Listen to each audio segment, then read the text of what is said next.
드릴 말씀은 의인이 되셨습니까? 본문은 시편 1편 1절에서 6절 말씀입니다. 복 있는 사람은 악인의 꾀를 좇지 아니하며 죄인의 길에 서지 아니하며 오만한 자의 자리에 앉지 아니하고 오직 여호와의 율법을 즐거워하여 그 율법을 주야로 묵상하는 자로다. 저는 시냇가에 심은 나무가 시절을 쫓아 과실을 맺으며 그 잎사귀가 마르지 아니함과 같으니 그 행사가 다 형통하리로다. 악인은 그렇지 않으며 오직 바람에 나는 겨와 같도다. 그러므로 악인이 심판을 견디지 못하며 죄인이 의인의 회중에 들지 못하리로다. 대저 의인의 길은 여호와께서 인정하시나 악인의 길은 망하리로다. 일반적으로 세상에서 의인이란 말은 바르고 정의를 위해서 사는 사람을 말합니다. 몇 년 전에 일본 동경에서 유학생 이수연 씨가 지하철역에서 떨어진 사람을 구하고 대신 죽은 사건이 있었습니다. 일본 국민들은 이수연 씨를 의인 이수연이라고 부릅니다. 우리나라 역사에서 안중근 의사 안중근 하면 우리나라를 위해서 목숨을 바쳤다는 의미에서 그렇게 부릅니다. 이와 같이 항상 불의를 거부하고 사회 정의를 위해서 사는 사람, 이웃을 위해서 착하고 옳은 일을 하는 사람을 의인이라고 부릅니다. 오늘 본문에서 5절과 6절에 의인이란 말이 2번 나옵니다. 창세기 6장 9절에 노아는 의인이요 당대 완전한 자라. 여기서 볼 때 노아는 의인이었습니다. 하박국서 2장 4절 오직 의인은 믿음으로 말미암아 살리라. 로마서 3장 10절에도 의인은 없나니 하나도 없으며 라고 기록합니다. 그 외에도 많은 곳에 의인이란 말이 나옵니다.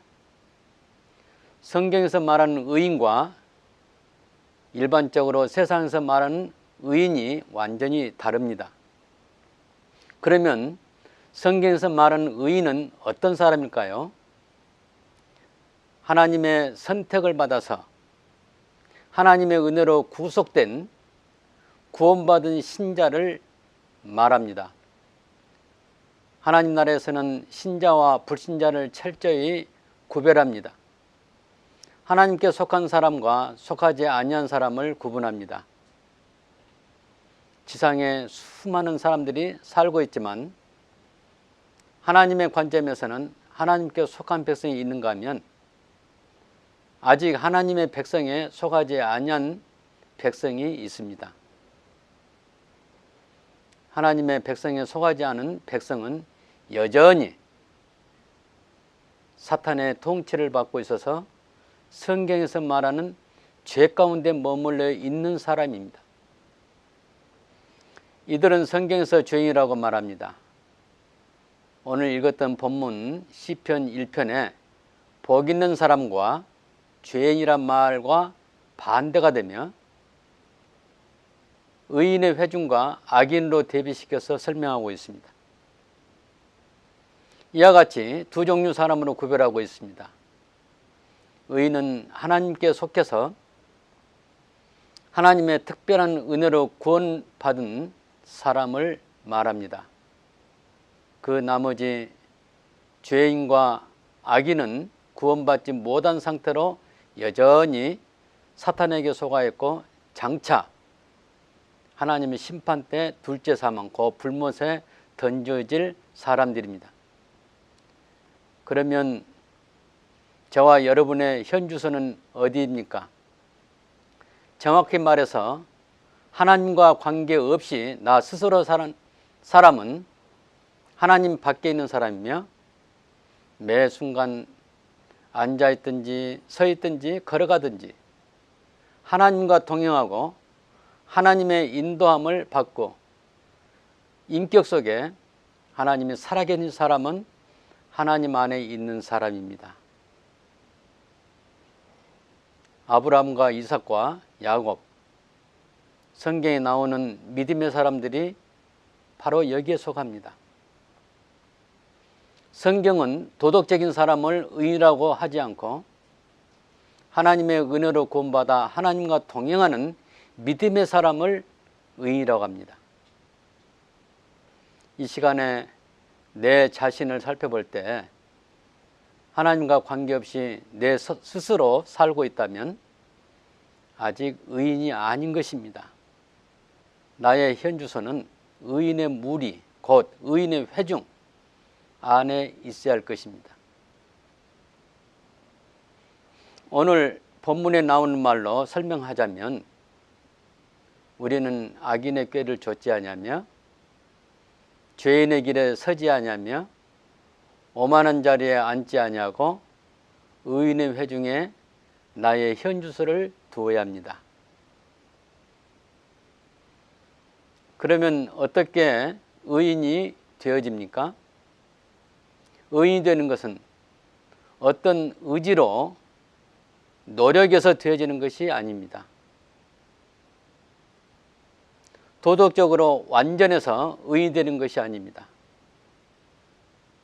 돈이 많아서 부재를 많이 하고 또 사회복지시설을 많이 만들어서 의인이 되는 것이 아닙니다. 교회에 헌금을 많이 하고 종교적인 어떤 활동으로 헌신을 많이 해서 의인이 되는 것이 아닙니다. 의인이 되는 것은 철저한 하나님의 은혜로 되어집니다. 모든 사람은 본래 죄인이었습니다. 왜 죄입니까? 죄인으로 태어나서 죄 가운데 있어 세상 습관, 로마서 1장 28절 31절에 보면 그 죄의 목록이 많이 나옵니다. 불의, 추악, 탐욕, 음행, 또 시기와 분쟁 등등 여러 가지가 나타나는데 이것은 세상 습관을 쫓고 자기 육체의 욕심과 자기 육체의 마음에 원하는 것을 함으로 사탄의 지배를 받고 있는 사람을 말합니다. 이러한 우리가 하나님의 은혜가 더해져서 의인이 되는 것입니다. 우리는 아담의 후손으로서 죄악과 함께 태어나고 죄 가운데서 지내왔습니다. 그래서 항상 죄인이라는 꼬리표가 붙어 있습니다. 그 상태에서 꼼짝없이 다른 사람처럼 심판을 받고 지옥에 떨어져야 합니다. 그러나 하나님의 은혜가 나타나서 우리를 의롭게 하신 것입니다. 그러므로 오늘 우리는 하나님의 은혜가 무엇이며 나 같은 죄인이 구원된 것을 믿음으로 깨닫는 것이 매우 중요합니다. 예수님이 십자가에서 흘리신 보혈이 얼마나 나에게 중요한가를 발견하고 그 사실이 바로 내 사건이라고 고백하는 것이 중요합니다. 예수님의 십자가는 바로 나에 대한 하나님의 은혜의 표현이다. 바로 나와 관계된 예수님의 십자가입니다. 종교적으로 교회생활을 잘하고 전 생애를 주님께 바쳤다고 의인이 되어지는 것은 아닙니다. 오늘 성경 말씀에 의해서 하나님의 은혜를 알고 믿음으로 의롭게 된 것입니다. 그리고 하나님의 은혜로 구원됐다는 믿음의 선물을 받아들이고 내 자신이 의인이 되었다는 사실을 받아들이는 것입니다. 이것이 바로 믿음입니다. 믿음이라는 것은 하나님 말씀 안에 담겨진 그 진리를 받아들이는 것이 믿음입니다. 아무나 그렇게 되는 것이 아니고 하나님의 성령의 인도를 받아서 그 말씀을 이해하게 되고 그 말씀이 그 생명에 부딪혀서 어떤 영적인 변화의 사건이 일어납니다. 그 순간에 내 마음 중심에 받아들여서 하나님 앞에 나와서 하나님 은혜 안에 속하는 것이 바로 믿음입니다. 그러면 죄인에게 주어진 하나님의 선물은 무엇입니까? 성경에서 말하는 의인에게 주어진 최고의 선물은 영생입니다. 다른 말로 표현하자면 영원한 생명을 말합니다. 하나님은 은혜로 구원하시고 선물로 영원한 생명을 주십니다. 우리 모두 이 지상생활이 끝나면 하나님 앞에 갈 것인데 그때는 어떻게 살겠습니까? 하나님의 은혜 안에 들어온 사람은 영원한 생명을 누리지만 그렇지 못한 사람은 성경에서 말한 대로 멸망과 심판입니다. 예수님을 만나는 순간부터 영원한 삶이 시작됩니다. 지금 현재는 우리가 육체를 입고서 지상에 살지만은 이미 하나님 나라에 들어온 사람입니다. 영원한 생명이 바로 있어서 그 생명으로 지금 현재 우리가 지상에서 살고 있는 것입니다. 요한계시록 21장, 22장에 기록된 하나님의 약속이 선물로 주어집니다. 계시록 21장, 22장에 다시는 고통이나 눈물이 없고 하나님과 함께 영생하는 것입니다. 한마디로 말하면 죄에서 구원되어 하나님 나라를 상속받고 천국을 소유하는 것입니다. 그리고 현실에서 주어진 선물이 있다면 성령의 열매를 말할 수 있습니다. 갈라디아서 5장 21절에서 22절에 성령의 9가지 열매가 나옵니다. 우리가 지금 현재 지상에 살 때 그 열매가 그 마음 안에 나타나게 됩니다. 하나님께서는 내 마음에 계심으로 하나님의 선물인 아카페적인 사랑과 하나님의 평화와 하나님의 기쁨이 있습니다. 하나님의 백성이 된 사람은 이 세 가지 열매가 항상 있게 됩니다. 이것은 하나님께 속하여 인도를 받은 사람만이 아는 그 놀라운 선물인 것입니다. 그 외에 6가지 열매가 나옵니다. 하나님과 함께함으로 마음속 깊이 나타납니다. 그것은 오래 참음, 자비, 양선, 충성, 온유와 절제입니다. 성령의 열매는 하나님의 거룩한 성품으로 하나님의 성령이 계시는 사람에게 나타나는 것입니다. 하나님의 우리의 목자이심으로 이 악하고 험난한 세상에서도 기쁨과 평강이 더하며 날마다 쉴 만한 물가와 푸른 초장으로 인도하심을 받습니다. 시냇가에 심은 나무처럼 시절을 쫓아 과실을 맺으며 그 잎사귀가 마르지 않을 것입니다. 의인은 어떻게 살아야 합니까? 우리 주님은 이렇게 말씀하십니다. 내 안에 가라. 요한복음 15장은 우리의 삶을 잘 말해주고 있습니다. 나는 포도나무요 너희는 가지니 저가 내 안에 내가 저 안에 있으면 과실을 많이 맺나니.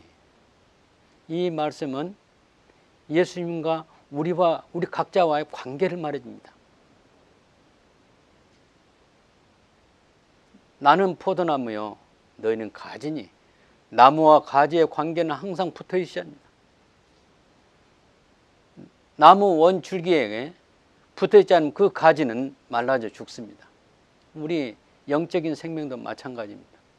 우리 예수님이 내가 생명이다 이렇게 말씀하셨습니다. 내가 길이요 진리요 생명이니, 내가 생명이요 부활이니, 내가 생명의 떡이니. 여기서 볼 때 생명이란 말이 나오는데 예수님 자신이 생명인 것입니다. 우리 인격이, 우리 영혼이 예수님과 붙어있지 아니하면 그 영혼은 말라 죽게 됩니다. 아울러 붙어있지 않으면 열매를 맺을 수가 없습니다. 그리고 오늘 우리가 읽었던 시편 본문에 오직 여호와의 율법을 즐거워하여 그 율법을 주야로 묵상하는 자로다. 여기서 율법은 성경 말씀입니다. 특히 구약에서 율법은 창세기, 출애굽기, 레위기, 민수기, 신명기 이 5개 모세 오경이 성경이었습니다. 이스라엘 백성들은 항상 모세 오경을 묵상했습니다. 어떤 상황이 있든지 주님 안에 거하며 주님의 말씀을 묵상함으로 살아가는 것입니다. 그리고 하나님이 기뻐하신 뜻이 무엇인지 알아서 주님께 순종하면서 살아야 할 것입니다. 바울은 로마서 12장 1절에서 2절에 이런 말씀합니다. 그러므로 형제들아 내가 하나님의 자비하심으로 너희를 구원하노니 너희 몸을 하나님이 기뻐하시는 거룩한 산제사로 드려라. 너희는 이 세대를 본받지 말고 오직 마음을 다하여 하나님의 선하시고 기뻐하시고 온전한 뜻이 무엇인지 분별하도록 하라. 고 강하게 말씀하십니다. 의인된 신자들의 기본 생활이 무슨 선한 일을 하는 것이 우선이 아니라 주야로 하나님 말씀을 묵상하고 하나님 그 말씀 가운데서 하나님을 만나고 또 하나님과 교제하고 하나님을 찬미하고 하나님께 감사하고 하나님 뜻을 분별하는 것입니다. 어린아이가 엄마 품에 안기듯이 우리는 항상 하나님의 품 안에 있어야 하는 것입니다. 바울이 강조하는 것 중에 하나는 이 세대를 본받지 말고입니다. 오늘날 우리 가운데 교회 다니면서 악한 이 세대를 본받는 사람이 너무 많습니다. 무늬만 크리스찬인지 인격 안에 하나님은 계시지 아니않고 세상에 대한 습관과 세상에 대한 취미, 세상에 뒤떨어지지 않으려는 노력, 좋은 옷과 좋은 차에 많은 관심이 있고 또 스포츠와 대중 오락에 몰두한 사람이 많습니다. 이런 사람은 진정 크리스찬으로 거듭나지 않은 사람으로 아직 의인의 회중 안에 들지 않고 악인의 무리 가운데 있을 수 있는 것입니다. 한쪽 손으로 하나님을 다른 한쪽 손으로 세상을 붙잡고 있다면 언젠가 주님의 심판대 앞에서 주님은 그 사람을 나는 모른다 할 것입니다. 여기에는 목사님들도 포함되고 장로님, 권사님, 안수집사님, 평신도 누구를 막론하고 어린아이부터 어린애 일까지 모두 심판의 대상이 되는 것입니다. 그런데 어떤 교회에서는 성경에서 말하는 의인을 가르치는 것이 아니고 세상에서 인정받는 의인을 가르치고 있습니다. 정의롭게 행동한 사람을 의인이라고 가르치고 이렇게 사는 사람을 참 신자라고 가르칩니다. 많은 교회에서 진정 하나님 편에서 성경을 말하는 의인을 말하지 않고 세상에서 말하는 의인을 말하고 있다면 이것은 신앙이 변질되는 데서 오는 것입니다. 교회는 세상에서 인정하는 의인을 만들어내는 것이 아니라 이신칭의 곧 믿음으로 의롭다함을 인정받는 하나님 백성을 의인이라고 가르치고 하나님을 떠난 사람을 예수님의 공로로 힘입어서 구원받는 믿음의 사람인 의인을 만들어내는 것입니다. 예수님은 세상에서 악한 습관에서 범죄하는 악인을 개과천선해서 착한 사람을 만들려고 오신 것이 아니라 아담으로부터 내려온 죄인의 상태로 본래 영혼이 죽은 상태 그 사람을 거듭나게 하시고 구원하여 하나님의 기준에서 영적인 의인 되게 하시려고 오셨습니다.